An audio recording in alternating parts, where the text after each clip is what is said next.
পৃথিবীতে যখন ব্যভিচার বেড়ে গিয়েছিল, ধর্মকে জেতাতে বুদ্ধ এসেছে, কিন্তু আবার যখন সেই ব্যভিচার বাড়লো তখন এলে তুমি। রামা, বিহার তোমাকে সালাম জানাচ্ছে। এসব কি হচ্ছে? এরা কারা? আমাদের মারতে এসেছিল ওরা, আর তাকে যিনি বাঁচাতে আসলেন, কি হয়েছিল?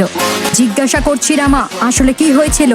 আমি বলছি ম্যাডাম, আমার নাম প্রভু নানক, বিহারের সিএম। 30টি জেলা এবং 12 কোটি জনতার এই প্রদেশে আছে উর্বর জমি, বিশুদ্ধ জল, খনিজ সম্পদে সমৃদ্ধ। এই ভূমি বুদ্ধের প্রচারিত শান্তির বার্তাকে বিশ্বের সামনে তুলে ধরেছে, কিন্তু একটা ব্যক্তির জন্য এই প্রদেশের একটি এলাকা রণক্ষেত্রে পরিণত হয়েছিল। সে তার এলাকাকে বহিঃশত্রু থেকে রক্ষা করার জন্য নিজের আলাদা একটা সেনাদল বানিয়েছিল।